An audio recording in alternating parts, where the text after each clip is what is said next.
You're never going to be great if you don't look for the 5%. You know, I think that you can pick up from talking to me that I'm not on a different level, okay? These are pretty simple, basic tools.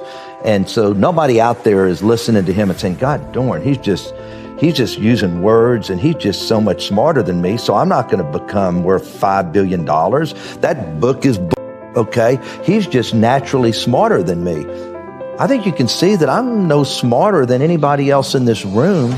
I just use certain little basic tools to be successful every day. Take the word no out of your vocabulary. Worry about your customer. No spare customers. Use the 95-5 rule. Separate yourself from everybody else. Be the bull at whatever you do. And on and on and on. Well, you just got to keep punching and just take care of your business, and you just realize until they come and shut you down or lock the doors or you can't get product or whatever until you can't make a payroll. You'd be surprised what you can take, though. And you just keep punching, and believe it or not, times, get good. And it goes back to what I once again preach. When times are really bad, we forget they're ever going to be good again. And when times are really good, we forget they're going to be bad again. I don't fear anything, but I worry about everything.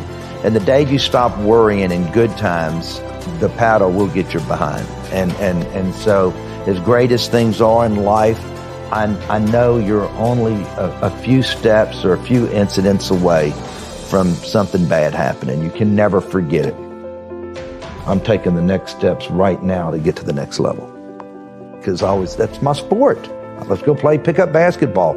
Let's go to the office and play business. And that's what I do every day. I go to the office and play business.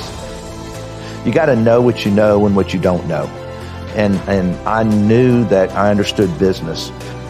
I think you know if you know business or not. And people ask me, should I go get my MBA? And you know what I usually tell them? You know if you need to go get your MBA. If you don't have it inside of you and you understand economics and finance and operations of business, then you need to go get it. I knew that I didn't need it. It was just a God-given gift. You've got to know your God-given gifts, and everybody has it. Everybody in this room has it right here. So do what you know was your God-given gift and find a way to use that as your path. You know if people know what they're doing, but it's my job to make sure and bring everybody up to another level. And I think that's probably one of the greatest compliments I've ever gotten, is that I'll take somebody good and make them better. Is that a conscious process for you? Like, what are you doing? Is it just kicking people in the ass, inspiring them, leading by example? All the above. I think I do. You always know where you stand with me. I have all my top VPs probably have been with me an average of 25 years. My two assistants have been with me 27 and 26 years. And everybody will tell you that is the hardest son of a bitch in the world to work for, but I would never work for anybody else. What would you have to see in them to think it's worth the risk? I think one of the best things that I ever did was I will look at somebody's resume and I can say, you know what? You've never been with the right company, and that's why you haven't excelled, and that's why you're in here today. And so many people choose the wrong company to go to work for. And I look at people all the time, and I look at your resume and say, why did you go to work for this company? I knew they were screwed up when you went to work for them, okay? And so some people just are not good at choosing the right company. And also, the person interviewing makes promises that never happen. And I think that's one of the biggest mistakes that people make, is choosing the wrong company to go to work for. Do they really have good liquidity? Are they going to be in business? Are they an acquisition target where all of a sudden that they are and you're going to get bought and probably laid off? Everything do they have a product that is going to be around for a long time? So everything from liquidity to product, acquisition target, growth, of where are you going to go? Everybody should always ask themselves, if they want to grow and they just don't want to just whatever, is say, where can I be in 5 years? If I can't be at this position in 5 years, then this isn't a good career path for me. What made you good at selling? That is a very particular skill. Even today, it's all about, somebody said, why are you so successful? Because I sell.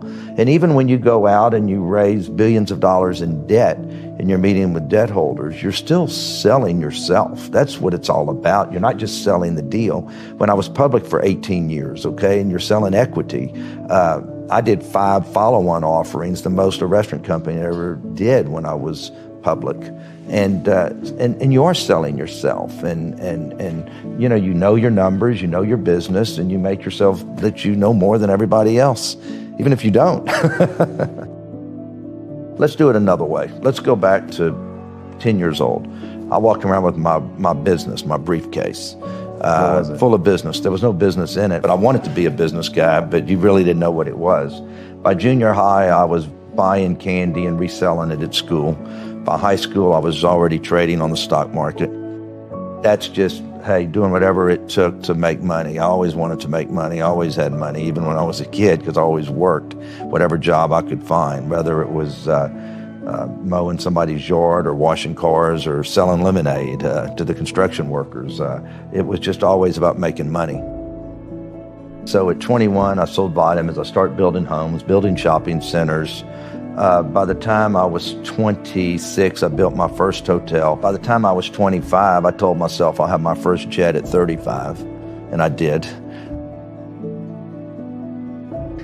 You tend to know more about any deal, anything going on in your company than anybody else.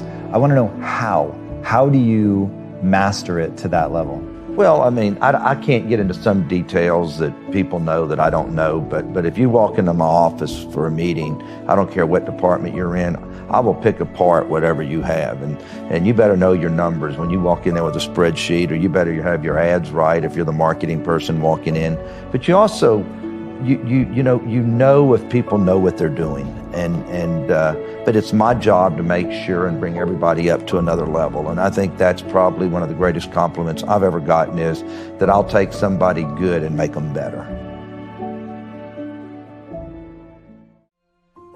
Know your numbers. No matter what business you're looking at, always know your numbers. Number 2, realize that we're not successful if that consumer does not come to us, whether they're eating in your restaurants, whether they're playing in your casino, and whether, if you don't have a good product on that basketball court, the fans are not going to come and buy those tickets, the sponsors aren't going to come, and therefore you're not going to have the money to pay for those good players next year. You're not going to be able to pay Russell Westbrook and James Harden each $40 million a year. You've got to always remember, we're only as good as us taking care of that consumer. One of the things I teach everybody, and especially my kids, don't assume anything. People think if somebody walks in and gives you an answer, that it's the right answer. And even when I tell somebody to do something, I don't assume they went and did it. I'll ask them a week later, did you do that I asked you to do? Because that was really important to me. Oh my gosh, I didn't do that. And I think that's the biggest mistake people make, is don't assume that everything's running right. Don't assume anything. You can go to work every day and separate yourself from anybody else. And it's no different than the sound guy on this set. If you pick up, you know what, this sound guy is really, really good, and he's worried about this and he's worried about that, then all of a sudden you tell somebody, you need a good sound guy, this. And then they end up on this person because of a recommendation. And all of a sudden, this guy's known as the best sound guy in LA because he's paying attention, or she's paying attention to details that the other sound people don't. No, you know what, I hear an ambulance out there. Let's cut it. You know, just the little bitty things. And I just think that it's easy to separate yourself from anybody else, no matter what your position is. If you go to work for a company and you don't go up the corporate ladder, it's your fault. It's nobody else's. You're either with the wrong company where there's no upward mobility, or you should separate yourself. Because I know one thing, if you work for me, I'm paying attention.